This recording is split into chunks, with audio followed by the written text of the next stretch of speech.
மறு உலக வாழ்க்கைக்காக நாம் இதை தயார் செய்து வைத்துள்ளோம். லா இலாஹ இல்லல்லா உள்ளத்தால் சொல்வதற்கு பழக்கப்படுத்திக் கொள். லா இலாஹ இல்லல்லா முஹம்மது ரசூலுல்லா என்பது வெறும் வார்த்தைகள் அல்ல, அது ஒரு வாழ்க்கை திட்டம்.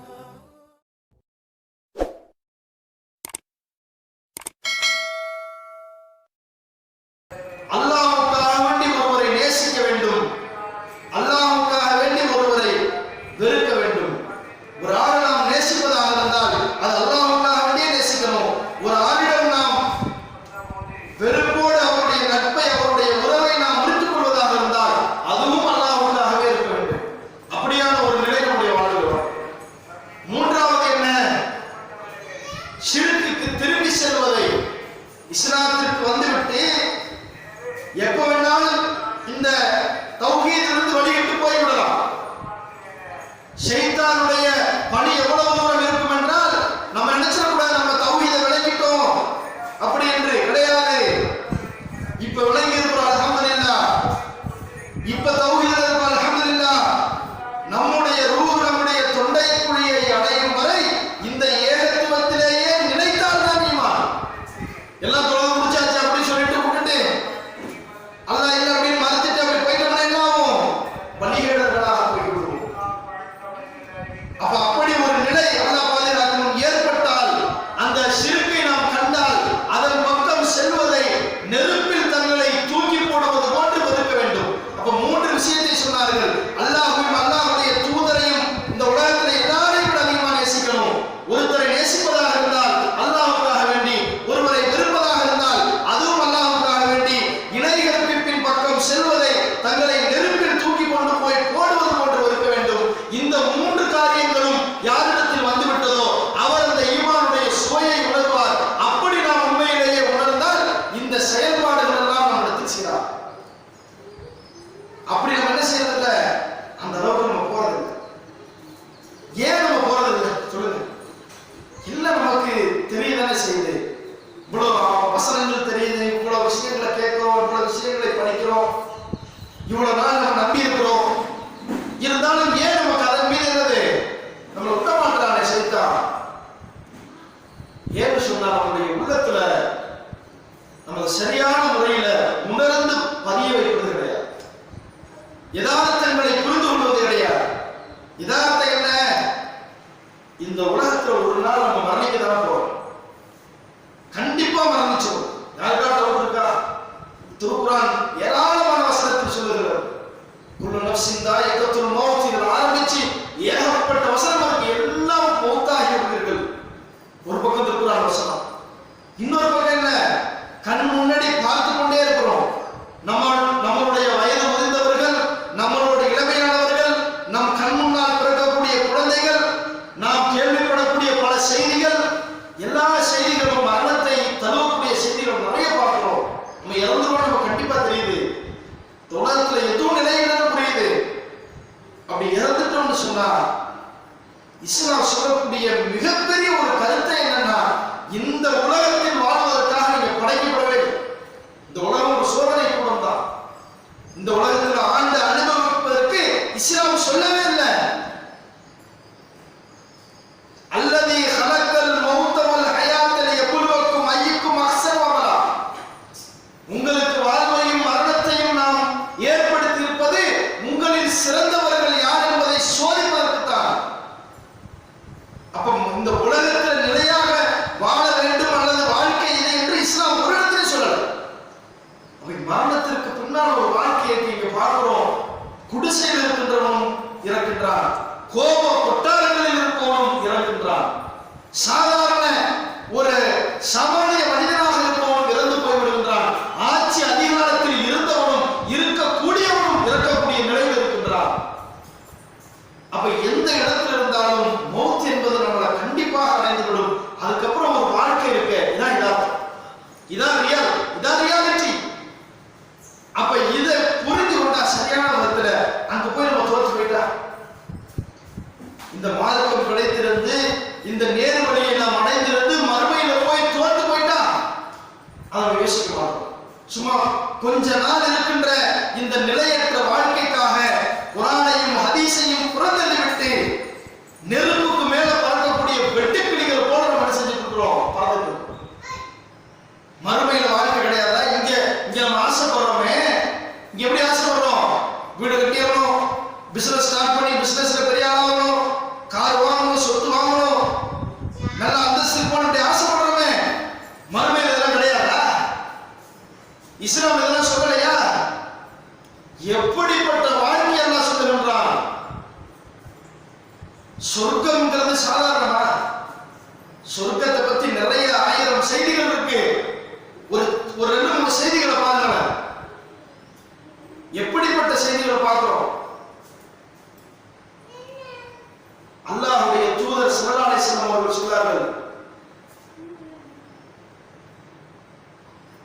யார் எந்த கண்களும் பார்த்திராத,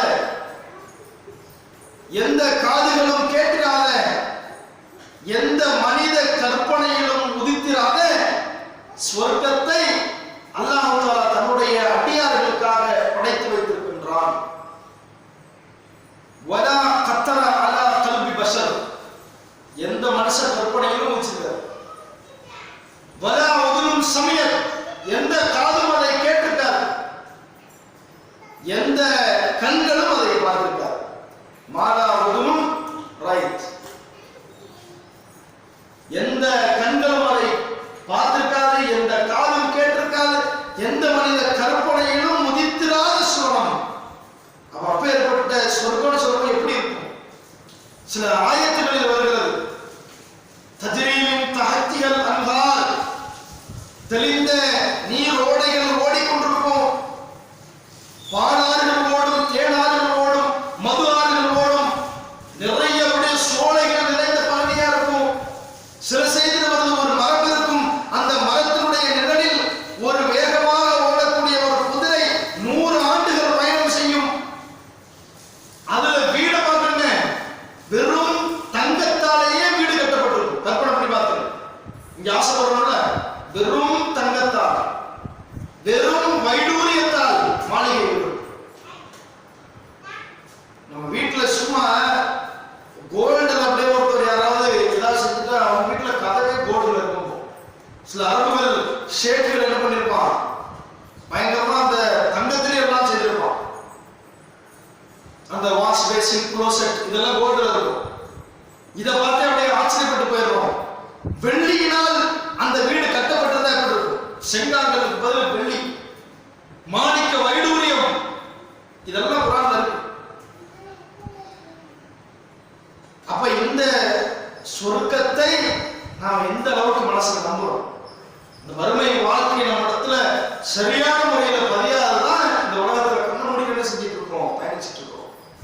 அல்லாஹ்வுடைய தூதரை எப்படி நாம் பார்க்க வேண்டும், எப்படி நம்முடைய உள்ளத்தை நிறுத்த வேண்டும், அவருடைய வாழ்வை நாம் எப்படி கொண்டு வர வேண்டும், இது எல்லாம் தோய்வுற்று போவதற்கு காரணம் என்ன? மறுமையின் மீது இருக்கக்கூடிய அந்த நம்பிக்கை நம்ம இடத்துல சரியா. சஹாபாக்கள் எப்படி இருந்தார்கள் என்று ஹதீஸ்ல போய் பார்க்கிறோம். அல்லாஹ்வையும் அல்லாஹ்வுடைய தூதரையும் இந்த உலகத்தை விட அதிகமாக நேசிக்க வேண்டும், அதுக்கு அப்படியே இலக்கணமாக வாழ்ந்தார்கள். எத்தனை செய்திகள், ஒரு செய்திகளா, 2 செய்திகளா? மறுமையினுடைய வாழ்க்கைக்காக வேண்டி இம்மையை விட வேண்டுமா? அப்படியே விடுவார்கள். தன்னுடைய உயிர், தன்னுடைய உடைமை எல்லாவற்றையும். கைபர் போர் என்ற ஒரு போர் நடந்துச்சு. இந்த செய்தி நம்ம கேட்டிருக்கோம். இந்த போர்க்களத்துக்கு அனுப்பக்கூடிய நேரத்தில் ரசூல் ஸல்லல்லாஹு அலைஹி வஸல்லம் முதல் நாள் கேட்கின்றார்கள், நாளைக்கு நான் ஒருவருடைய கையில் என்ன செய்வேன்?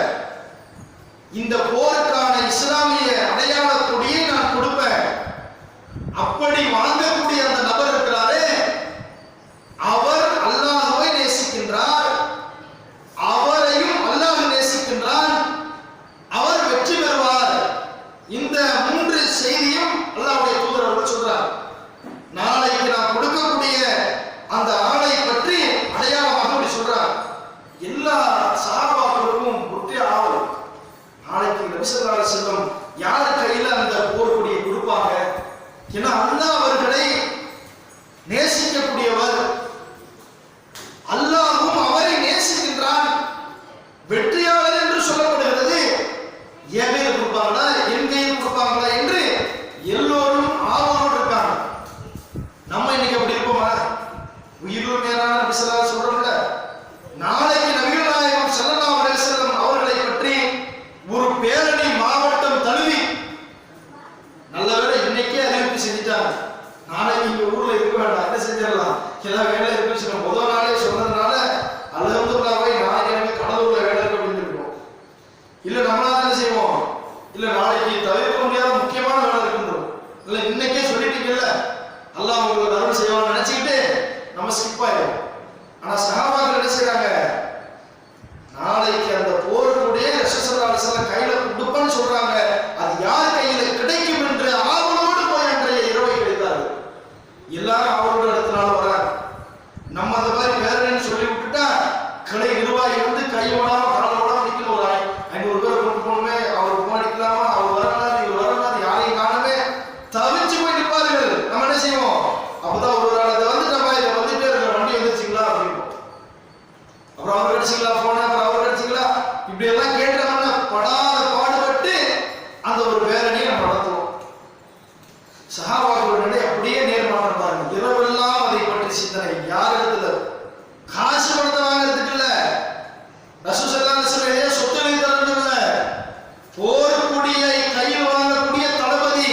யுத்தத்திற்கு சென்றால் ஒன்று வீர மரணம் இல்லை என்றால் வெற்றி.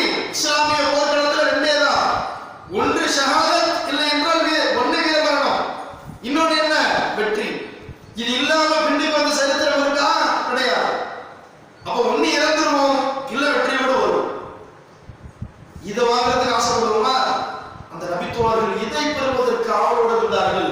நபி ஸல்லல்லாஹு அலைஹி வஸல்லம் அவர்கள் அலிரலில்லா அவர்களை வரவழைத்து அவருடைய கையில இந்த இஸ்லாமிய கொடியை, போர் கொடியை கொடுத்தார்கள்.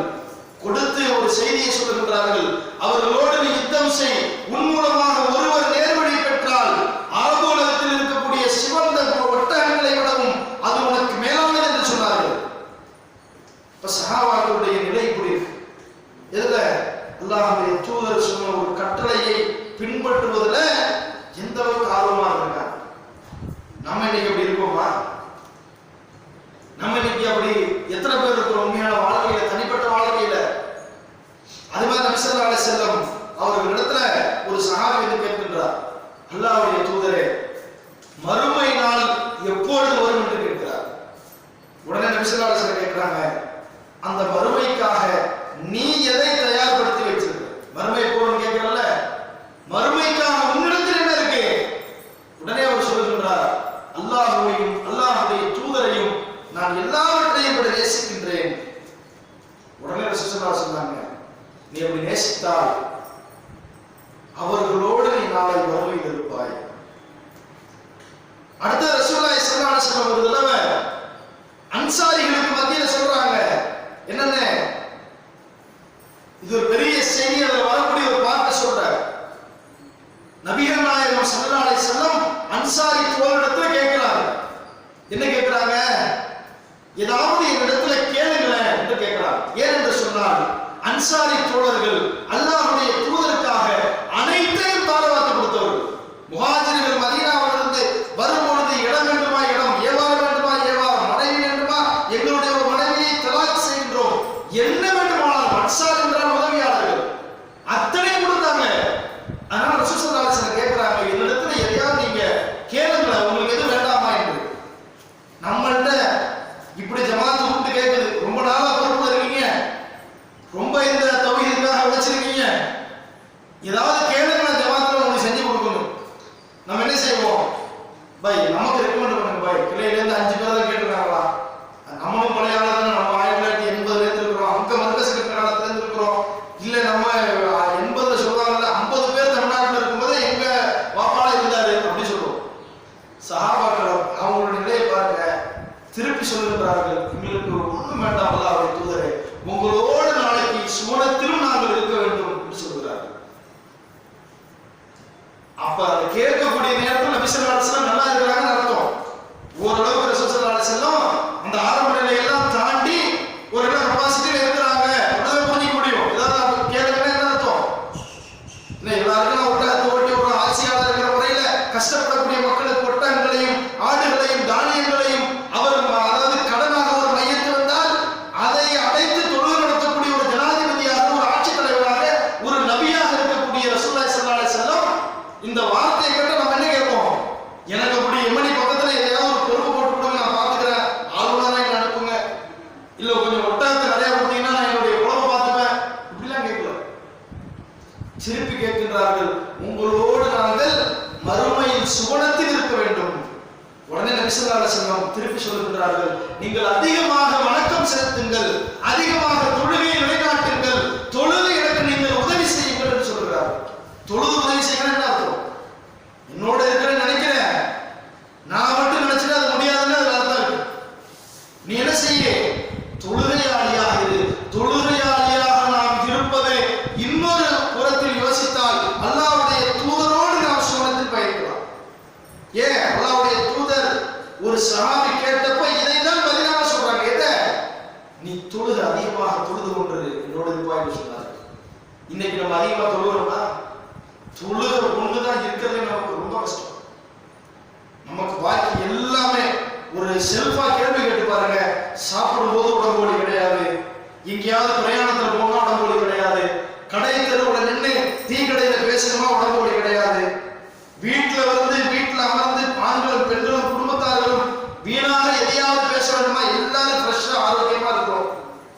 தொழுகை செல்லாக்கு போய்விட்டால் நமக்கு அப்பதான் உடம்பு வலி வருது, அப்பதான் சோம்பேறித்தனங்கள் வருது, அப்பதான் வேற வேற வேலையெல்லாம் ஞாபகம் வருது, நிறைய வேலைகள் பாக்கி உள்ளது போல நமக்கு தோணுது.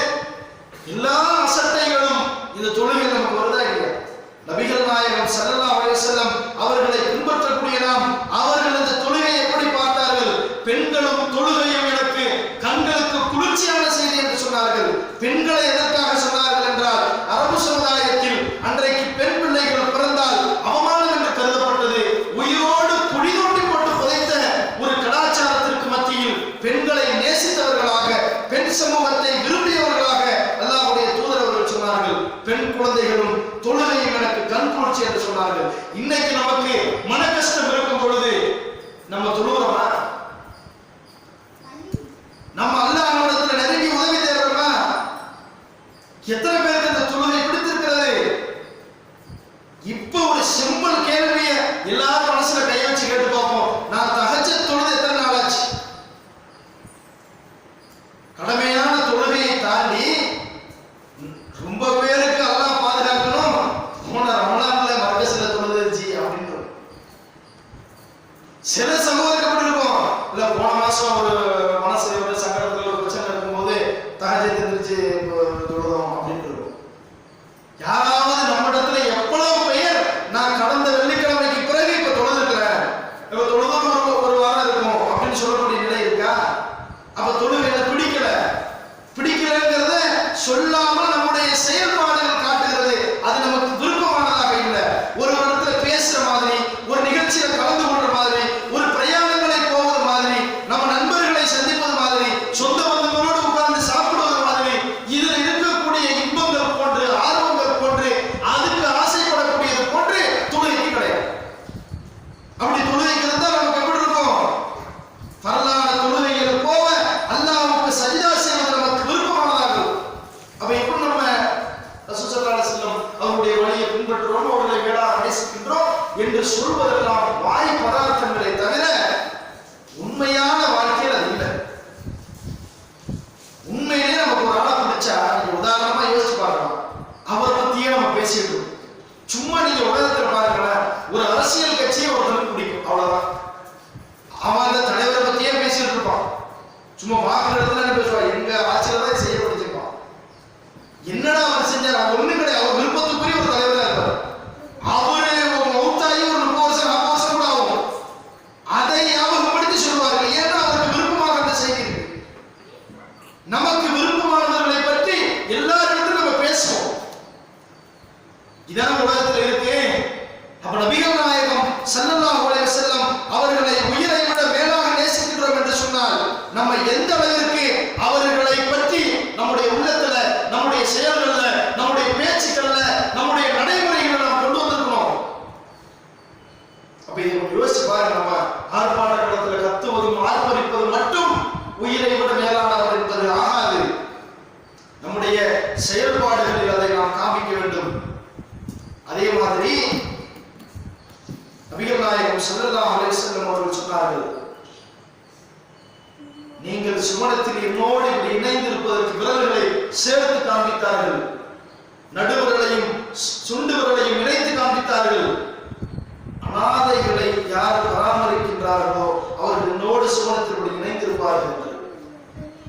இந்த செயல்கள் நம்ம அக்கறையோடு செய்கின்றோமா? யோசிச்சு பார்க்கணும். நபி அவர்களை உயிரை விட மேலாக நேசிக்கின்றோம் என்று சொன்னால் அதனுடைய செயல்பாடுகள் நம்முடைய வாழ்க்கையில் வெளிப்பட வேண்டும். உயிரை விட நேசிக்கின்றோம் என்று வெறும் வார்த்தைகளில் சொன்னால் அது நம்மை நாமே ஏமாற்றிக் கொள்வதை தவிர உண்மையாக. ஒரே ஒரு வரலாற்று செய்தியை பாருங்க. அல்லாஹ் ரப்பல் ஆலமீன் திருமறை குர்ஆன்ல சொல்றாங்க, குல் இன்கான ஆபாவுக்கும் அபுனாவுக்கும் இகுவானுக்கும் வஸ்வாஜுக்கும் அஷீரத்துக்கும் அம்வாலும், இந்த பட்டியலை போடுகின்றானே, இதையெல்லாம் சஹாபாக்கள் தன்னுடைய வாழ்க்கையில அல்லாஹ் சொல்லக்கூடிய அந்த வசனத்திற்கு ஏற்ற மாதிரியே வாழ்றாங்க. உஹதுடைய போர்க்களத்தில் இருக்கிற ஒரே ஒரு செய்தி, உஹதுடைய போர்க்களத்துல முஸ்லிம்களுக்கு தோல்வி ஏற்பட்டு ஒரு பக்கம் அப்படி பின்னுக்கு வருகிறார்கள். அந்த நேரத்துல அனஸ் பின் நலர் ரலியல்லாஹு என்று சொல்லக்கூடிய ஒரு நபித்தோழர் அந்த உஹது மலையை நோக்கி போகின்றார். அப்ப சஹாபாக்கள் சில பேர் கேட்கிறாங்க, அனஸ் அவர்களே, இந்த உஹது மலைக்கு நீங்க எங்க இப்ப போறீங்க? நிலைமை சரியில்லாத மாதிரி இருக்கு என்று பேசுகிறார்கள்.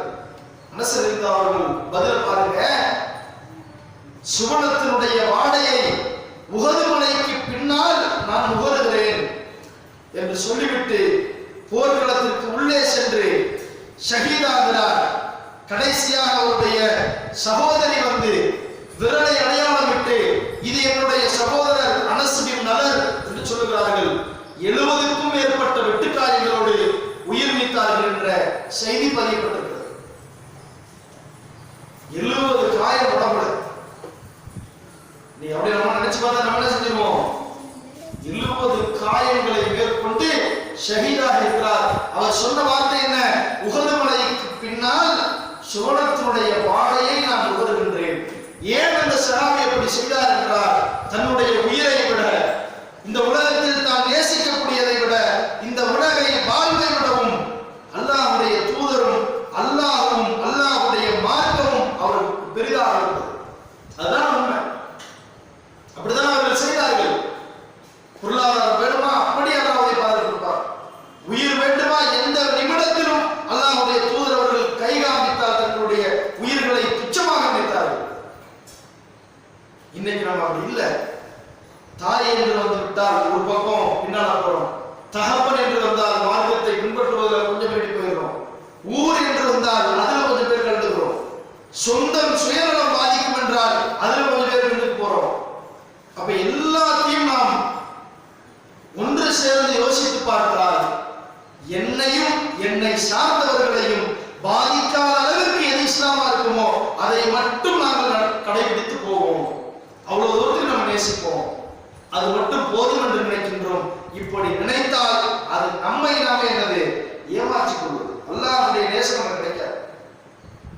அல்லாஹ் ரப்பல் ஆலமீன் திருமறை குர்ஆனில் சொல்லுகிறாரா இல்லையா?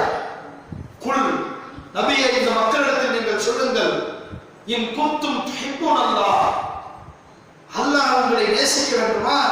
ஃபத்தபிஉனி, என்னை பின்பற்றுங்கள், அல்லாஹ் உங்களை நேசிப்பான். அப்ப நம்மளை அல்லாஹ்வுடைய தூதரை பின்பற்றாமல் வெறும் வாய் வார்த்தைகளால் நாம் சொல்லிக் கொண்டு பயணிப்போம் என்று சொன்னால் அது உண்மையிலே அல்லாஹ்வுடைய நேசத்தை பெற்றுத்தராது. நாம் சொல்லக்கூடிய வார்த்தைக்கான வாழ்க்கையாகவும் அது அமையாது. ஆகமான சகோதரர்களே, இது மாதிரியான நேரங்களில் நாம் நம்முடைய கோபங்களை வெளிப்படுத்துவது மட்டும் நம்முடைய ஈமானாக ஆகிவிடாது. அதோடு சேர்ந்து நாம் ஒவ்வொருவரும் இது போன்ற தருணங்களில் நம்மை நாம் சற்று பரிசோதனை செய்து பார்க்க வேண்டும். உண்மையிலேயே அல்லாஹ்வுடைய தூதரை நாம் பின்பற்றுகின்றோமா? எந்தெந்த இடங்களில் எல்லாம் நாம் ஏமாற்றிக் கொண்டிருக்கிறோம்? யாருக்காக ஏமாற்றுகிறோம்? அல்லாஹ்வுடைய தூதரை பின்பற்றுகின்றோம் என்று சொல்லிக்கொண்டு நாம் ஏமாற்றித்திருந்தால் அல்லாஹ் நம்மை தண்டித்து விடுவான். இந்த அச்சம் இடத்துல வரணும். அடுத்தது இது மாதிரியான நேரங்கள்ல ஒரு வாய்ப்பாக பயன்படுத்தி அல்லாஹ்வுடைய தூதரை பற்றி நமக்கு தெரிந்த எல்லோரிடத்திலும் கொண்டு போய் அல்லாஹ்வுடைய தூதருடைய வாழ்க்கையை பற்றி சொல்ல வேண்டும். சும்மா போய் ஒரு இடத்துல இஸ்லாத்தை பற்றி சொன்னால் நீ என்னை மதம் மாற்றுகிறாயா என்று கேட்பான். அல்லாஹ்வே ஒரு களத்தை ஒரு சோதனையாக அமைத்து தருகிறார். இப்ப நம்ம போய் என்ன சொல்லலாம்? அல்லாஹ்வுடைய தூதர் சொன்ன இறை கொள்கை என்ன? இஸ்லாமை சொல்லிவிடலாம். அல்லாஹ்வுடைய தூதர் சொன்ன சமத்துவம் என்ன? அல்லாஹ்வுடைய தூதர் சொன்ன நீதி எப்படி போதிக்க வேண்டும்? அல்லாஹ்வுடைய தூதர் சொன்ன பெண்ணுரிமை என்ன? அல்லாஹ்வுடைய தூதர் சொன்ன ஒழுக்க மாண்புகள் என்ன? அல்லாஹ்வுடைய தூதர் சொன்ன அரசியல் என்ன? அல்லாஹ்வுடைய தூதர் சொன்ன சட்ட வழிகள் என்ன? எல்லாவற்றையும் எடுத்து மக்கள் மன்றத்தில் வைக்கலாம். நம்மோடு அண்டை வீட்டாராக இருக்கக்கூடியவர்கள், நமக்கு பாடம் கற்பித்த ஆசிரியர்கள், நாம் வியாபாரம் செய்யக்கூடிய வியாபாரங்களில் உள்ளவர்கள், நாம் பழகி வைத்திருக்கக்கூடிய தொப்புளுக்குடி உறவுகளான சகோதரர்கள் அனைவரிடத்திலும் ஆண்களுக்கும் இதற்கான ஒரு வட்டம் இருக்கும், பெண்களுக்கும் இதில் சொன்ன ஏதாவது ஒரு சில வட்டங்கள் கிடைக்கும். தனக்கு பாடத்தில் டீச்சரா இருக்கலாம், பழகி இருக்கலாம், கூட படித்திருக்கலாம், அல்லது அண்டை வீட்டாராக இருக்கலாம். இப்படி எந்த இடத்தில் இருந்தாலும் அவர்களிடத்துல அழகாக இந்த தூதருடைய வாழ்க்கையை கொண்டு போய் சேர்க்கலாம். அதுவும் நாம இப்ப ஒன்னும் படிச்சு அப்படிலாம் கொண்டு போய் வேண்டாம். கைகளில் இன்னும் ஒரு சில தினங்களில் யார்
சொல்லிக்கிட்டு நம்மை நாமே ஏமாத்தி கொண்டு நாம் ஒரு வாழ்க்கை வாழ்ந்தால் அல்லாஹ்விடத்தில் நாளை வருகையில் நாம் தண்டனை பெறக்கூடிய மக்களாக ஆகிவிடுவோம் என்பதை உணர்ந்து அல்லாஹ்வுடைய இந்த மார்க்கத்தை நாம் பின்பற்றுவதற்கும் மக்கள் மத்தியிலே கொண்டு போய் சேர்ப்பதற்கும் நாளை வறுமையில் வெற்றி பெறுவதற்கும் அல்லாஹ் சுப்ஹானஹு வ தஆலா நம் அனைவருக்கும் அருள் செய்வானாக என்று பிரார்த்தனை செய்து இந்த உரையை முடித்துக் கொள்கிறேன். வாஹிரு தஅவானா அனில் ஹம்துலில்லாஹி ரப்பில் ஆலமீன்.